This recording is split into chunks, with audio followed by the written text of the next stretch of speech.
कहानी का शीर्षक है जड़ाऊ चोटी। बात जरा पर्दे की है और हमारे अपने घर की है। एक सुबह परीक्षा की तैयारी में जुटे अपनी पुस्तकों में सिर गड़ाए बैठे थे। मंद मंद गति से रेडियो बज रहा था। पढ़ाई के साथ रेडियो सुनने का हमें अजीब सा शौक है, और वो भी इस हद तक कि रेडियो बंद हुआ नहीं कि मन की एकाग्रता भी छिन्न भिन्न हो जाती है। घर बाहर किसी को भी हमारी यादा समझ में नहीं आती, और तो और हम खुद भी इस दीवानगी से नाता जोड़ नहीं पाए हैं। हाँ, तो तभी दादी जी नहाकर कमरे में घुसी। हमारे हाथ खुद ब खुद रेडियो बंद करने के लिए आगे बढ़ गए, क्योंकि अब दादी पूजा करेंगी और रेडियो की आवाज़ से पूजा में विघ्न होगा। लेकिन आश्चर्य, दादी की आंखों व हाथ के इशारे ने हमें ऐसा करने से रोक दिया। दादी के होठ हिल रहे थे, शायद मंत्र जाप चल रहा था। फिलहाल हमने गाना चलने दिया। अब हमारा ध्यान भी गाने की पंक्तियों पर अटका। गाना था फिल्म बाहर आने तक का, और बोल थे, काली तेरी छोटी है परांदा तेरा लाल नी, रूप की ओ रानी तू परांदे को संभाल ली। भजन पूजन में आस्था रखने वाली दादी की ये हरकत कुछ विचित्र थी। गाना खत्म होते ही दादी हमारी ओर मुखातिब होकर बोली, बिटिया, हमारा चुटकीला भी पुराना हो चुका है, कभी बाजार जाओ तो दूसरा ला देना। हमने बिना सिर उठाए उनका ध्यान सच्चाई की ओर आकर्षित किया। दादी, ये ऐसा चुटकीला अब कहाँ मिलेगा? आजकल कोई चोटी बनाता है क्या? दुकानों पर ढूंढने जाओ तो दुकानदार ही पूछ बैठता है, नाटक के लिए चाहिए कि नृत्य के लिए? दादी हमारे सारे वक्तव्यों को सुना अनसुना कर पूजा करने बैठ गईं, और पूजा से उठ जब दादी आंगन में पहुंची तो उनका जोरदार ऐलान सुनाई दिया, देखो भाई, शेखर की बहू लंबी चोटी वाली ढूंढी जाए। शेखर घबराया, दादी माँ, मुझ पर ही जुल्म क्यों? मुझे किसी चोटी वाली बहन जी से शादी वादी नहीं करनी है। शेखर मेरा बड़ा भाई है। क्यों, क्या मैं बहन जी हूँ या तेरी माँ बहन जी दिखती है? दादी की कड़क आवाज़ के आगे शेखर भैया की आवाज़ दम तोड़ गई। दरअसल बात कुछ ऐसी है कि दादी की तिजोरी में पुरखों के ज़माने की एक चांदी की जड़ाऊ चोटी पड़ी है, और अब दादी की सारी आशाएं शेखर भैया की बहू पर टिकी हैं। परिवार में आई हर दुल्हन को लेकर दादी ने कितने ही अरमान संजोए थे।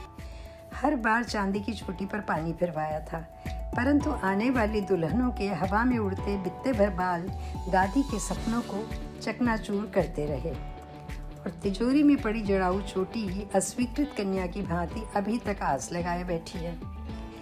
दादी की हार्दिक तमन्ना है कि अभी ये चोटी आने वाली अगली व अंतिम दुल्हन के बालों में जरूर चार चांद लगाए। लटकते खनकते उसके घुंघरू हर पल नई नवेली दुल्हन की उपस्थिति का एहसास दिलाएं।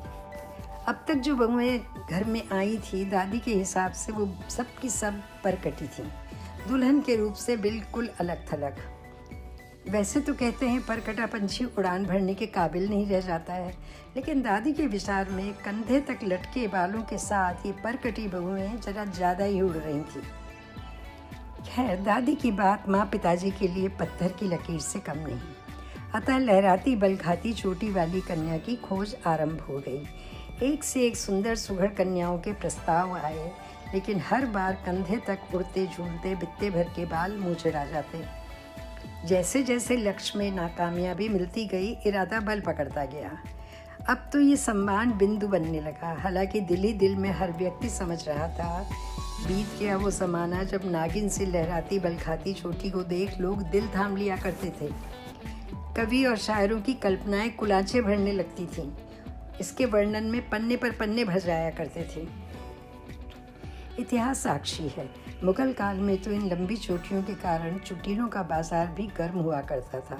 लखनऊ जैसे शहर में सैकड़ों परिवार इस व्यवसाय से जुड़े खूब फले फूले थे। फिल्म व्यवसाय में भी इसके नज़ारे दिल लुभाने वाले रहे हैं। हिंदी फिल्मों का नायक इनमें डूबता उलझता रहा है, और आज भी यदा कदा कोई कवि या शायर वक्त की रफ्तार से बेखबर लहराती बलखाती नागिन सी चोटी के गीत गुनगुनाता नज़र आ ही जाता है। कभी कभी हमारा मन भी मायूस हो उठता है। हाय, कहाँ गई ये चोटियाँ और कहाँ गए चुटीले?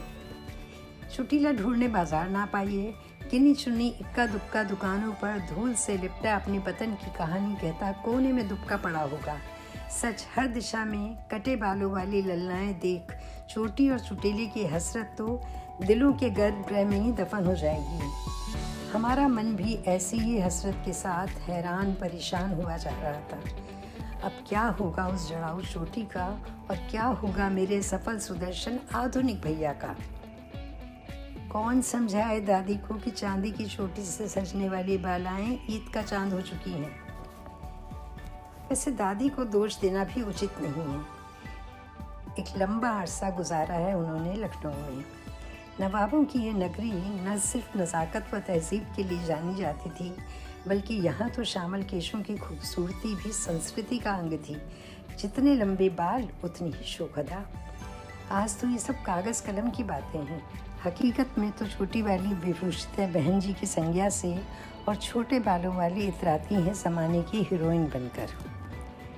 दादी जी का रोज़ बार बार फिल्म वालों पर बरसा पड़ता था। उनके हिसाब से लंबे बालों की कतर ब्योंत व बर्बादी के जिम्मेदार यही लोग हैं। पहले तो चंद अमीर घरानों की कन्याओं ने ही ये शौक पाल रखा था, लेकिन आज तो मध्यम व निम्न वर्ग की परिवार की लड़कियों के बाल भी कंधे से नीचे उतरने का साहस नहीं कर पाते हैं। मुसीबत यह थी कि दादी को कैसे समझाया जाए। भूले भटके ही दादी घर की चारदीवारी से बाहर झांकती निकलती हैं। निकली भी तो अपनी भजन मंडली तक। घर विराजे टीवी से भी उनका खास प्यार व्यवहार नहीं है, जिस पर समस्या ये है कि दादी के मुंह से निकले शब्द घर भर के लिए वेद वाक्य। अनेकों सुकुमारियाँ देखी गईं, लेकिन मामला आगे नहीं बढ़ पाया। हार कर हथियार डाल दिए और सब कुछ भगवान भरोसे छोड़ दिया गया। कुछ ही दिन बीते थे कि अचानक एक दिन दादी शेखर भैया की एक सहकर्मी पर एकाएक मोहित हो उठी।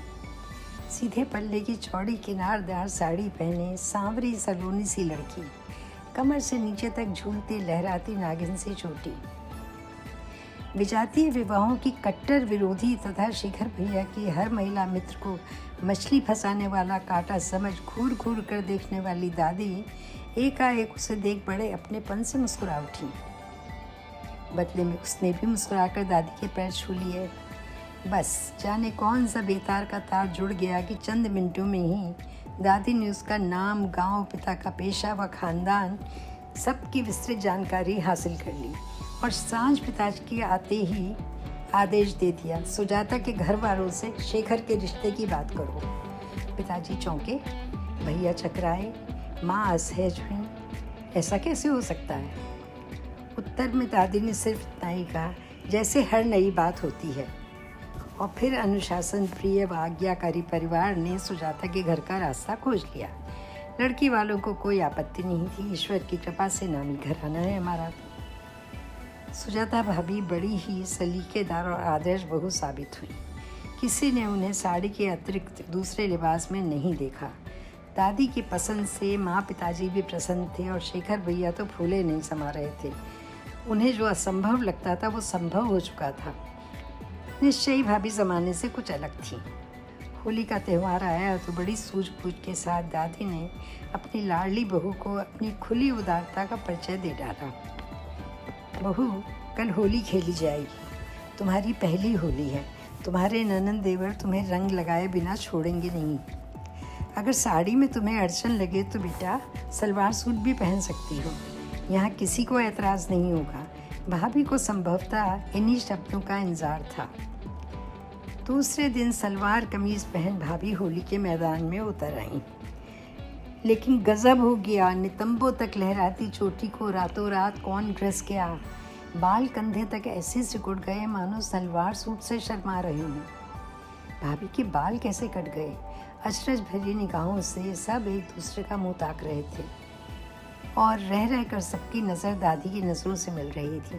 भाभी के दुस्साहस पर कोई प्रतिक्रिया व्यक्त कर पाता कि दादी की चाहत और सबकी मना स्थिति से बेखबर भाभी क्या समझी या क्या नहीं समझी, लेकिन आदर्श बहू की भांति आंखें झुकाए संकोच भरे अंदाज में मीठे से बोली, सॉरी दादी जी, एक तो सलवार सूट के साथ लंबी चोटी अच्छी नहीं लगती है, दूसरे यदि हिलते समय कोई खींच लेता तो चोटी खराब हो जाती, इसलिए निकाल दी है।